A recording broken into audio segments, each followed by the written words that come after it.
뉴욕시가 공립학교와 병원 등에서 소비하는 육류 사용을 줄여 식품으로 인해 발생하는 온실가스 배출량을 감소시키겠다고 밝혔습니다. 공화당이 트럼프 전 대통령을 성추문 입막음 혐의로 기소한 민주당의 브래그 검사장의 청문회를 열고 반격에 나섰습니다.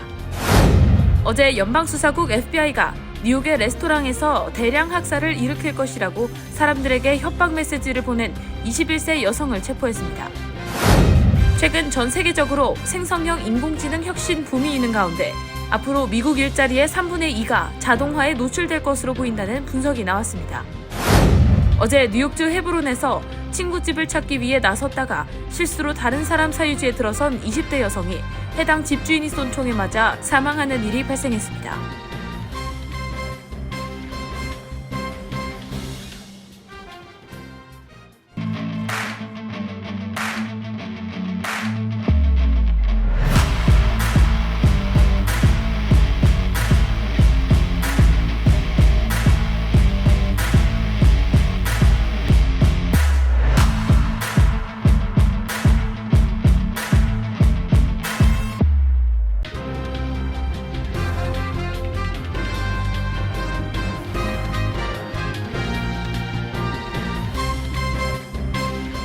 여러분 안녕하십니까?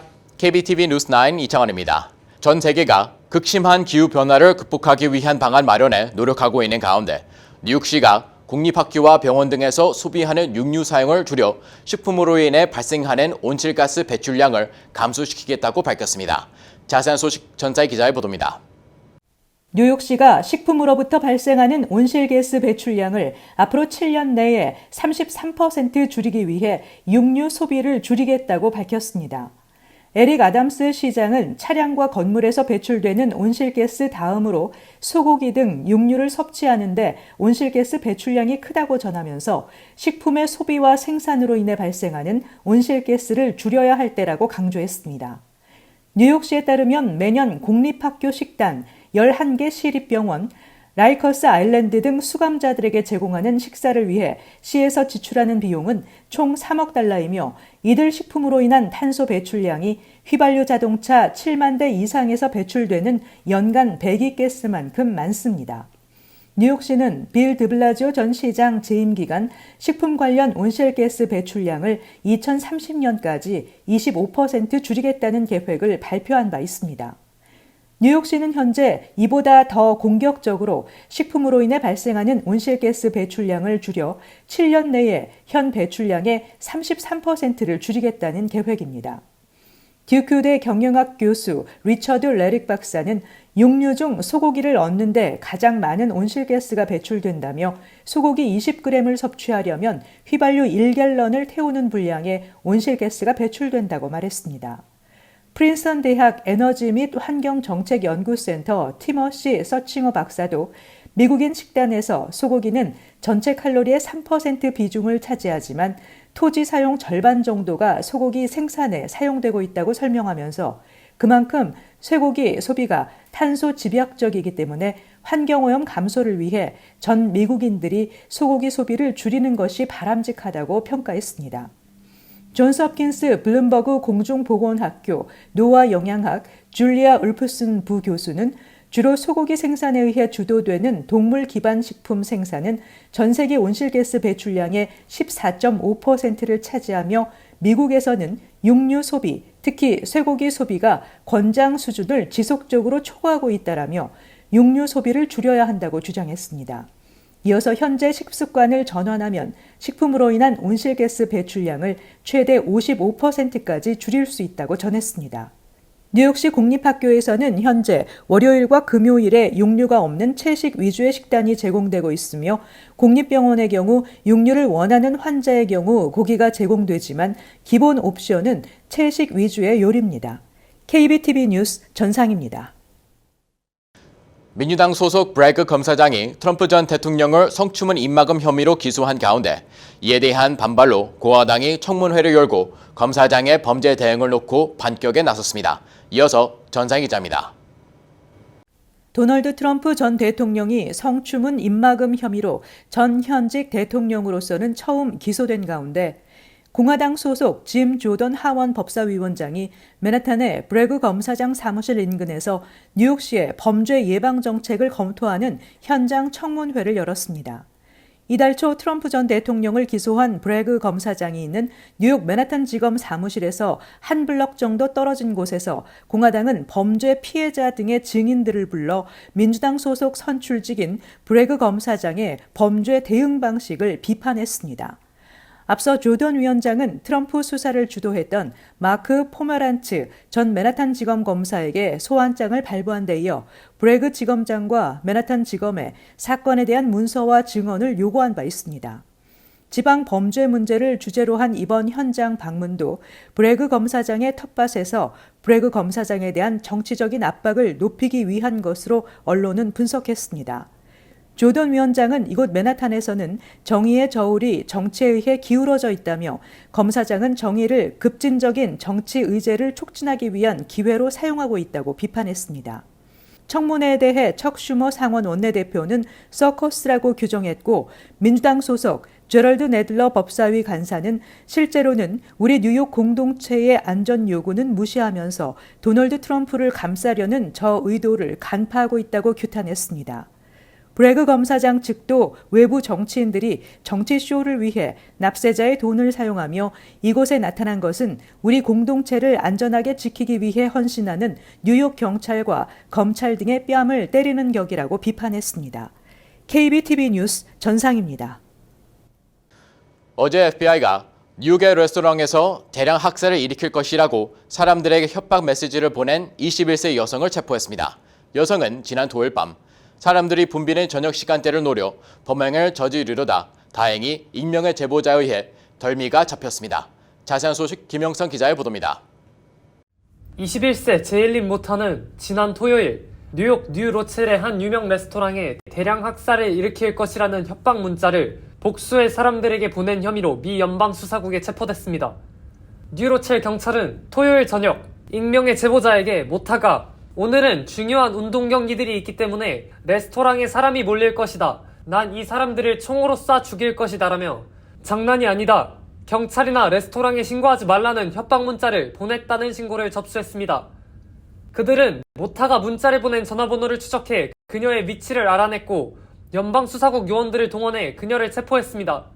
경찰국은 모타가 이러한 협박 문자를 여러 사람에게 보냈다고 전했습니다.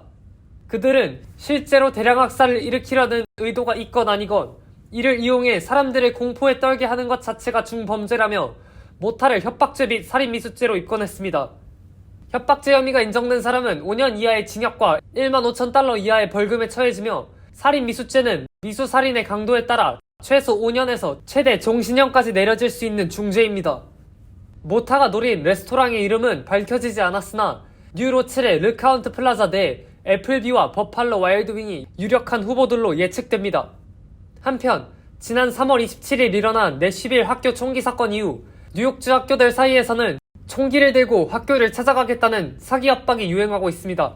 지난 4월 5일에는 약 50개의 뉴욕주 교육구에서 총기 협박 신고가 동시에 접수되었습니다. 학교들은 이에 긴장을 늦추지 않고 있으며 사기 협박을 보내는 이들에게는 엄벌을 내릴 것을 예고했습니다. KBTV 뉴스 김용성입니다.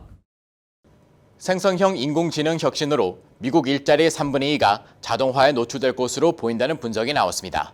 또 이 중 절반 정도가 AI에 의해 대체될 것으로 보이지만 이 같은 혁신 사이클은 새로운 일자리를 창출해내고 있다는 분석입니다. 강점희 기자의 보도입니다. 골드만삭스의 이코노미스트 조지프 브리그스와 디베시 코드나니는 900여 개의 직업에서 인간이 수행하는 작업의 유형과 관련된 정보를 담고 있는 데이터베이스를 분석한 결과 일자리의 3분의 2가 자동화가 가능하다고 밝혔습니다. 이들은 보고서에서 AI가 주도하는 자동화에 노출된 직업의 작업량 가운데 대략 25%에서 50% 정도가 AI에 의해 대체될 것으로 보이지만 자동화가 증가한다고 해서 반드시 감원으로 이어지는 것은 아니라고 지적했습니다. 이어서 AI가 노동시장에 미치는 영향은 상당할 것으로 보이지만 대부분의 직업과 산업계는 자동화에 부분적으로 노출되는 것이어서 AI에 의해 대체되기보다는 보완될 가능성이 높다고 강조했습니다. 다만 AI 기술의 적용 및 발전 정도에 따라 이들 기술이 생산성 향상과 노동력 대체, 대체된 노동력의 재고용 등 궁극적으로 경제에 미치는 영향이 달라질 수 있다고 보고서는 밝혔습니다. 보고서는 기본적으로 AI 기술로 인해 앞으로 10년간 1.5%포인트의 생산성 순 증가가 이뤄질 것으로 예상했습니다. 훨씬 강력해진 AI 기술을 적용할 경우 생산성은 2.9%포인트 순 증가가 이뤄질 것으로 분석했습니다.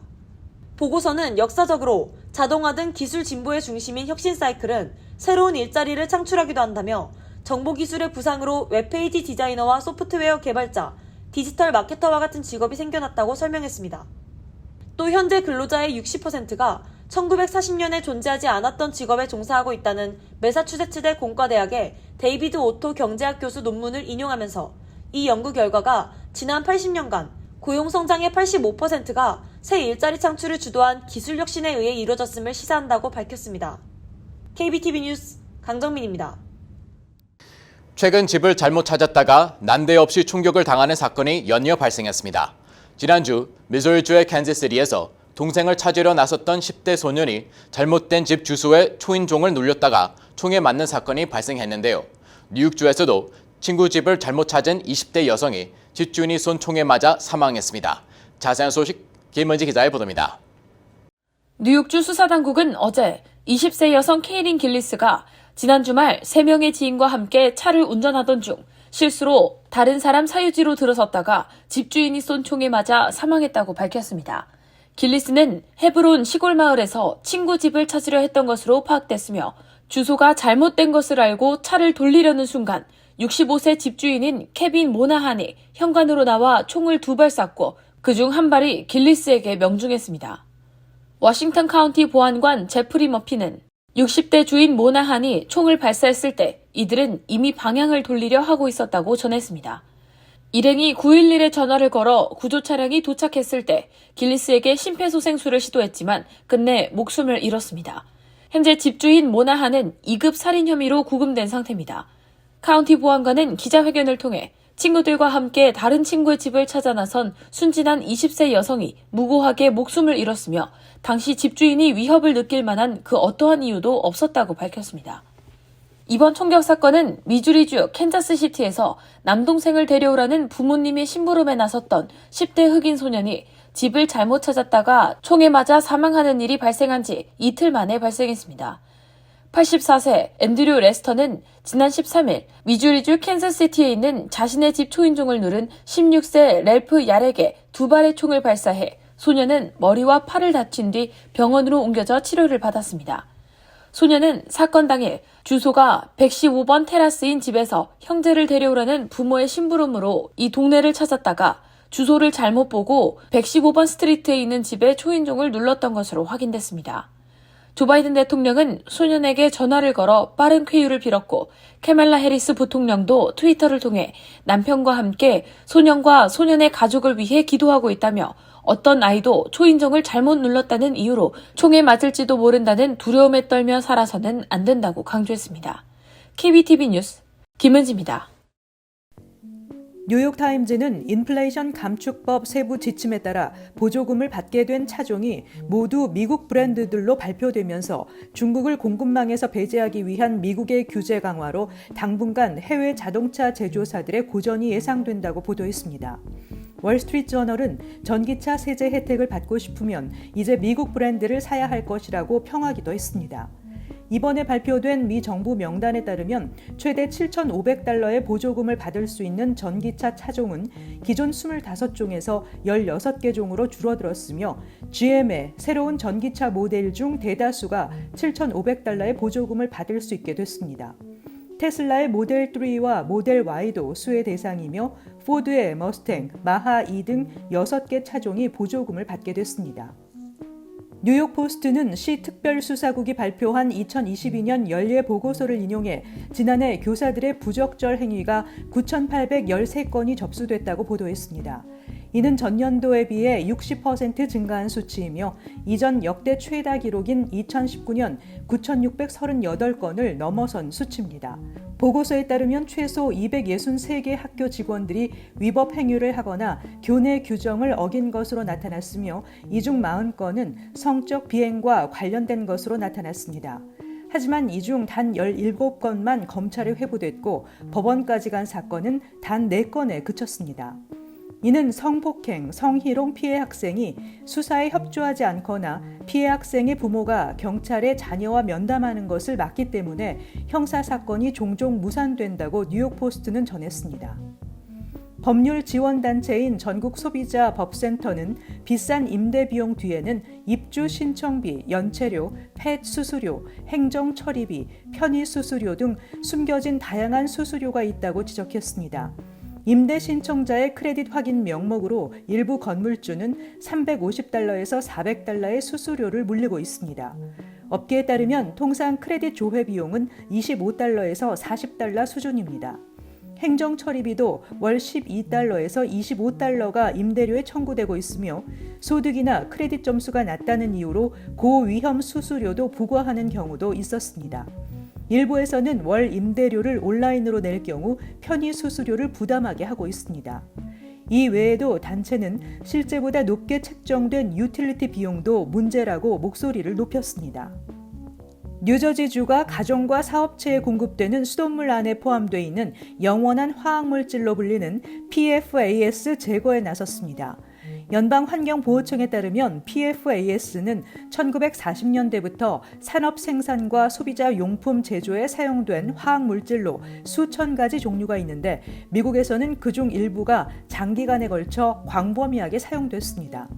그러나 문제는 PFAS를 포함한 물질이 쓰레기나 폐수 등을 통해 상수원을 오염시키는 바람에 간 손상, 암 발병, 갑상선 질환을 일으키는 유해 물질이 적지 않은 사람들에게서 발견되고 있습니다. 뉴저지주는 정확한 실태 조사와 수도 회사들의 시설 기준 강화, 주민들을 대상으로 한 홍보 캠페인 등을 펼치고 있습니다. 잠시 후 커뮤니티 브리핑을 전해드립니다.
이어서 환율과 증시 전해드립니다.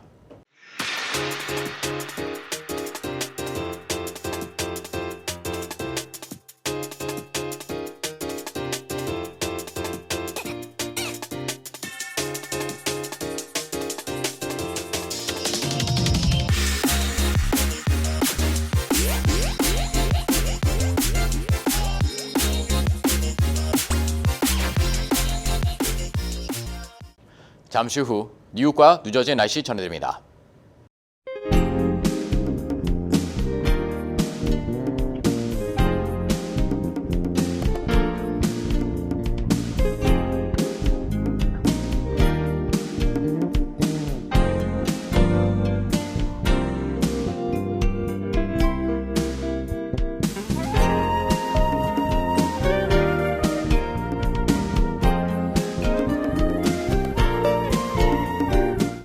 KBTV 뉴스9 마칩니다. 오늘도 시청해주셔서 감사합니다. 편안한 밤 보내시기 바랍니다.